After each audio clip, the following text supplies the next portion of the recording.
My name is Anjali Shrivastava and this is my YouTube channel, My Life Steps. Today I'll be taking the topic blood from anatomy and physiology from BSc Nursing first year, and I'll be taking the slides today to have the improved clarification of the topics. And so let's get started. Now let's begin our topic. We will be dealing today the topic blood from anatomy and physiology. First we have the introduction. So in the introduction it is written here that the blood is a fluid connective tissue.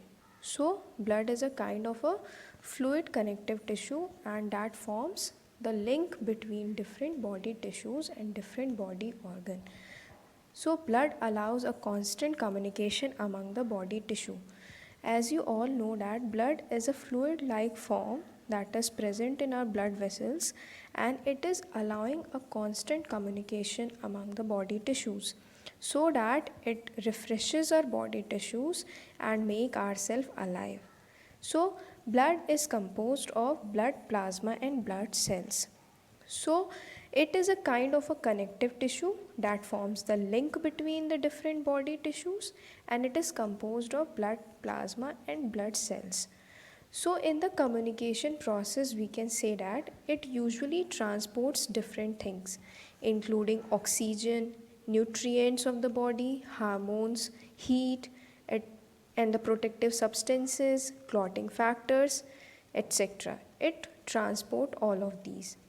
And next, that is blood is composed of blood plasma. Blood is composed of the two components. First one is blood plasma and the blood cell. This blood plasma is composed of a clear straw colored watery fluid that is clear in appearance, straw colored, and a watery fluid that is called as plasma, which is present in our blood. And it is usually the blood cells are usually suspended in our blood, and this plasma constitutes about 55% of the blood, and the blood cells constitute about 45% of the blood. And this whole blood in our body makes 7% of the body weight. If there is a man of about 70 kgs, just assume that if there is a man of about 70 kgs, then in his body there will be 5.6 liters of blood will be present, and 7% of the body weight will be of the blood itself. But the proportion of this concentration of the blood is less in women as compared to that of man.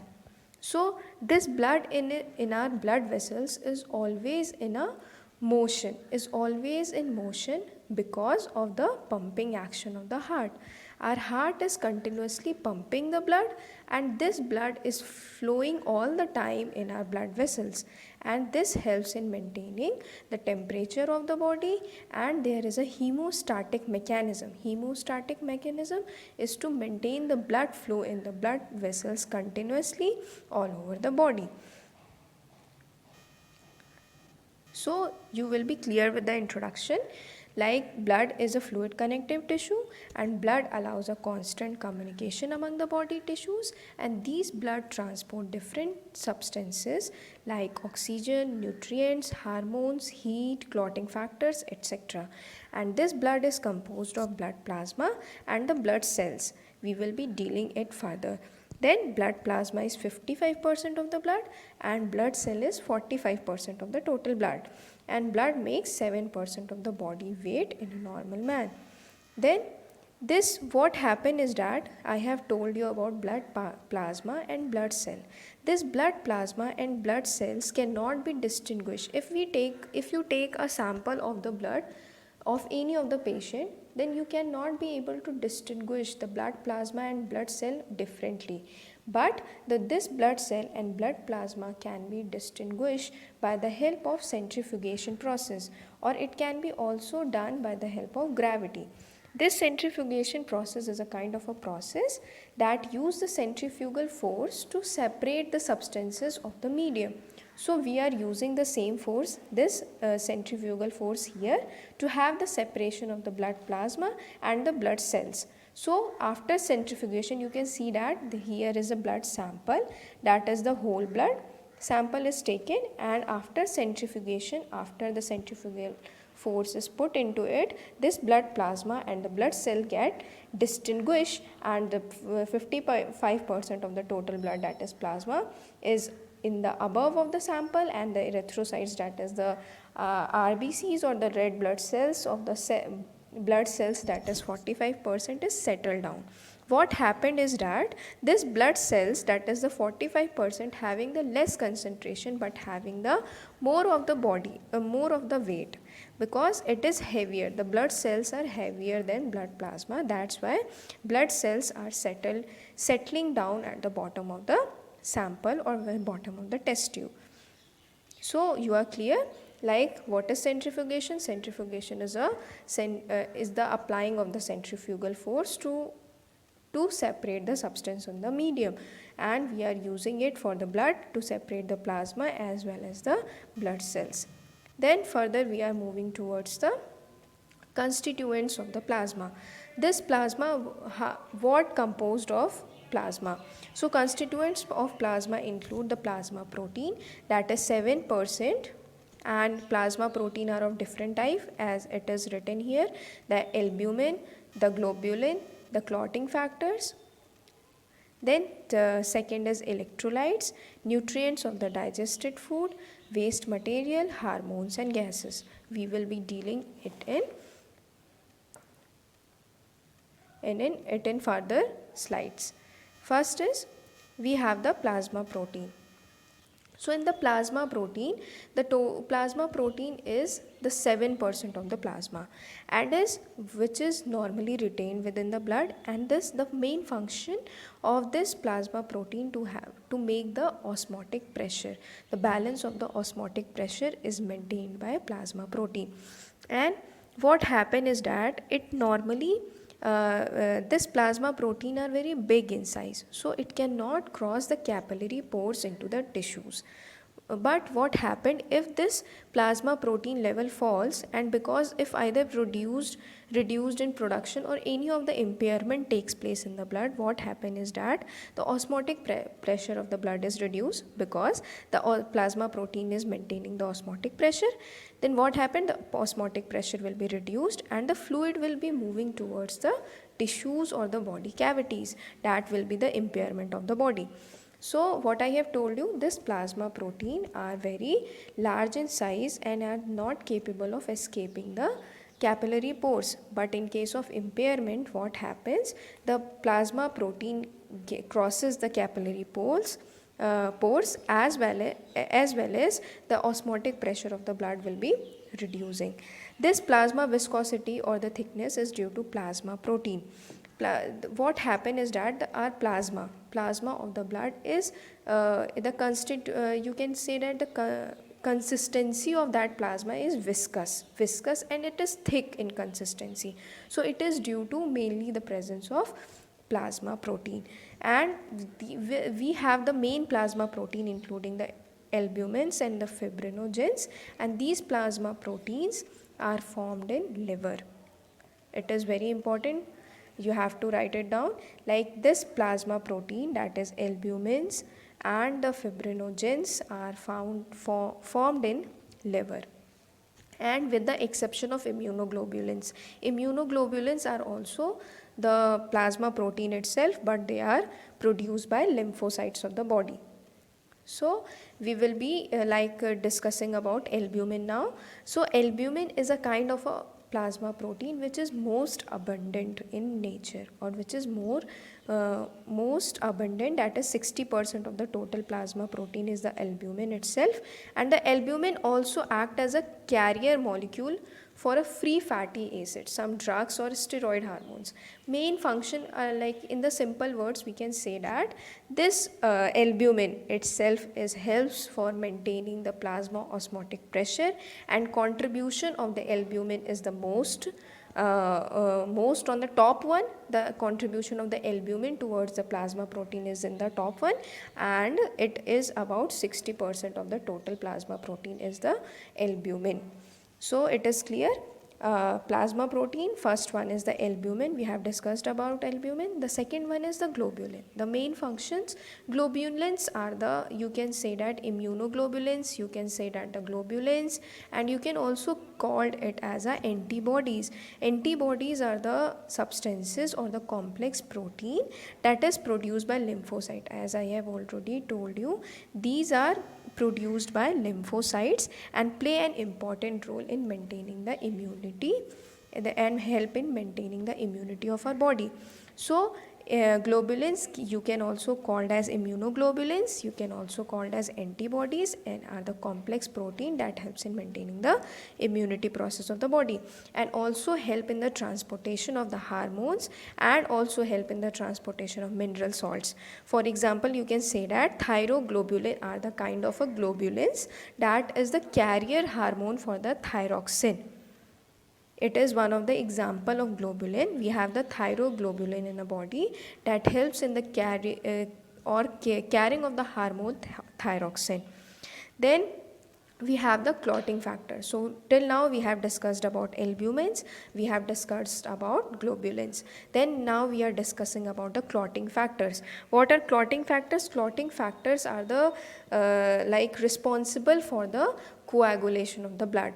Coagulation means clotting of the clumping of the blood clumping of the blood cells together is known as clotting of the blood or the coagulation of the blood.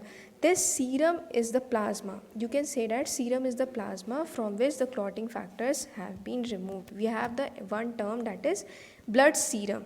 So what is this blood serum? This blood serum is that in which it is a kind of a plasma from which the clotting factors are removed.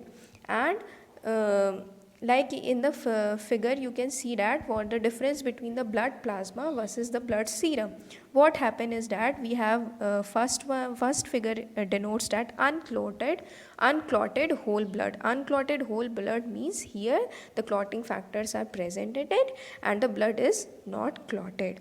But in the second one, the clotted whole blood means it becomes the serum, and serum is the plasma in which the clotting factors have been removed. This is a very important and a basic concept regarding anyone can ask you what is the difference between blood plasma versus blood serum, or what is the difference between plasma and serum. So you have to tell that the plasma is the one from which the clotting factors are removed, so it is called as serum. So here we have the slide that is denoting the serum versus plasma.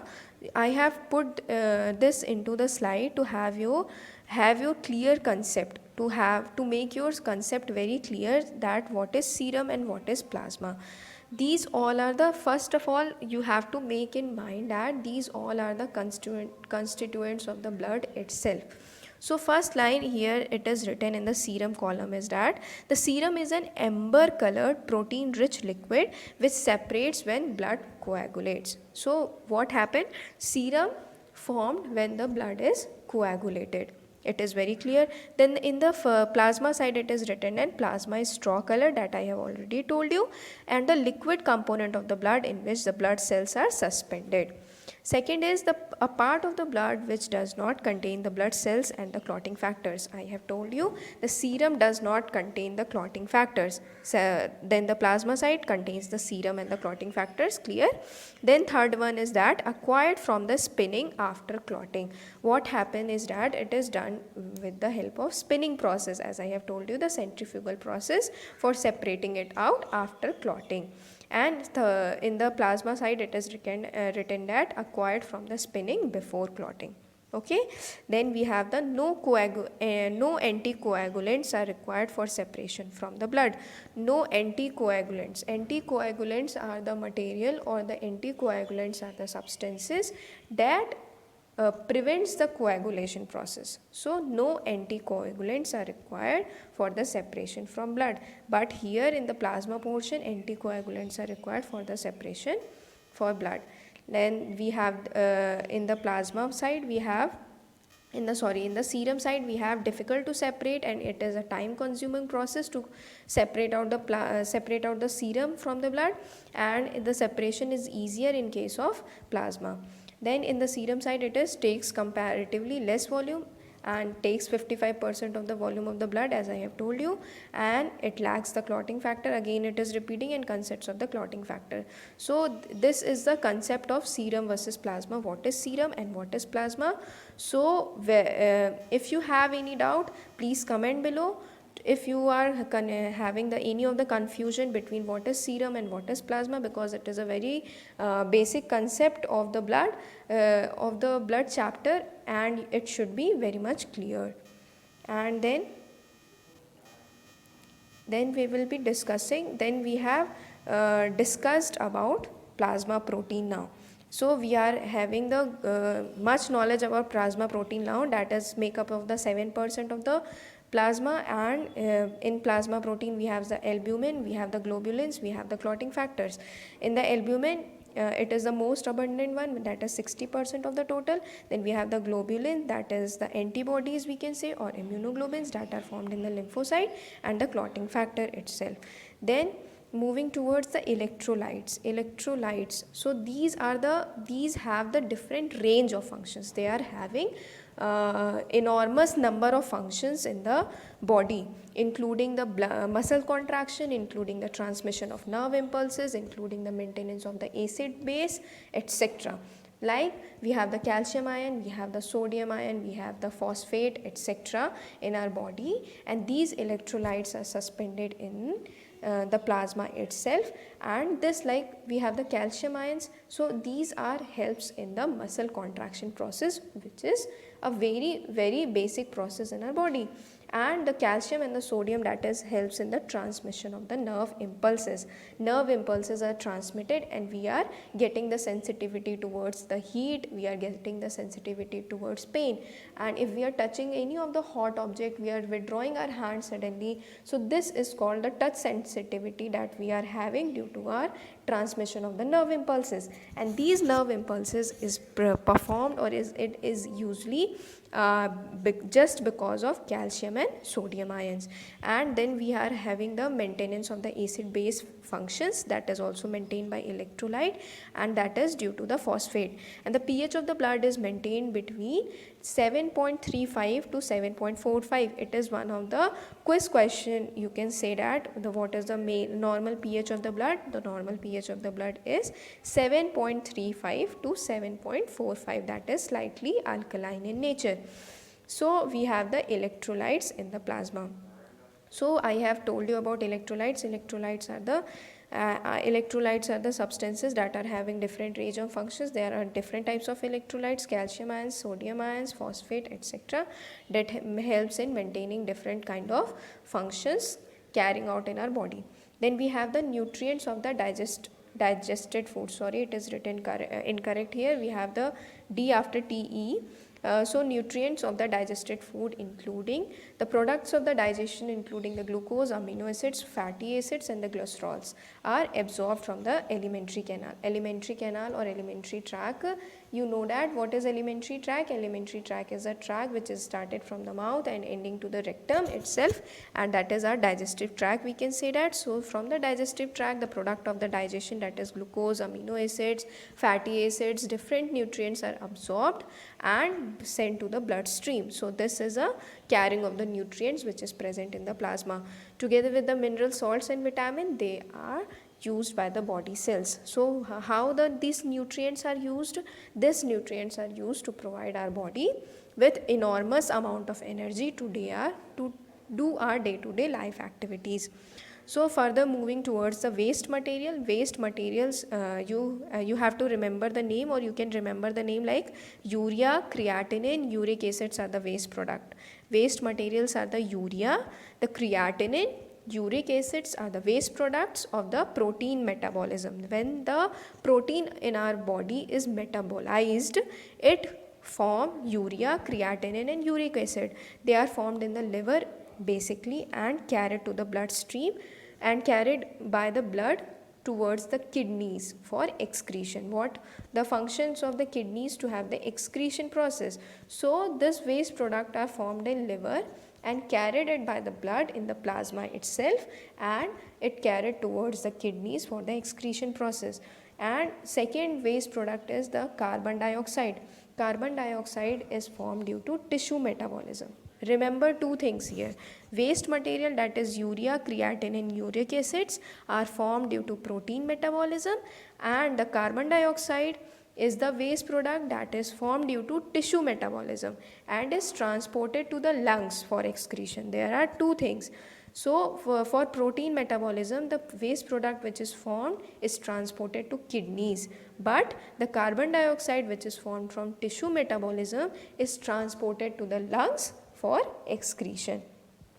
So next one is the hormones. So what is hormones? Hormones are the chemical messengers that is basically formed or which is basically found in our endocrine glands, or we will see in the next slides or in the next topic what is endocrine system. So here the hormones are the chemical messengers that are basically from the endocrine system or produced by endocrine glands, and these hormones pass directly from the endocrine cells into the blood, which transport them to their target tissues and organs. So they are transported towards these hormones which is present in the plasma is transported towards various organs or various tissues of the body to have the specific functions. We will be dealing in detail in further classes. So this is hormone, and the last one is the gases. The last constituent of the plasma is the gases. So gases here in the body is oxygen, then we have the carbon dioxide, then we have the nitrogen. These are the three main gases which is found in our body and which are transported or dissolved in plasma. The oxygen and carbon dioxide, you are very clear from basically you are having the knowledge what is oxygen, what is the need of oxygen and what is the need of carbon dioxide in our body.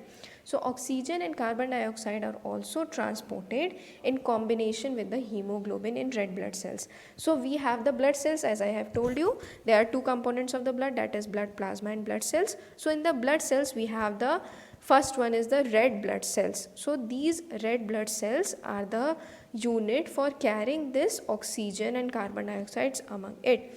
So this hemoglobin is transporting the oxygen and carbon dioxide in our body, and most oxygen is carried with a combination of the hemoglobin, and carbon dioxide is carried with a combination of bicarbonate ions. As bicarbonate ions, this carbon dioxide is moving in our body and are dissolved in plasma.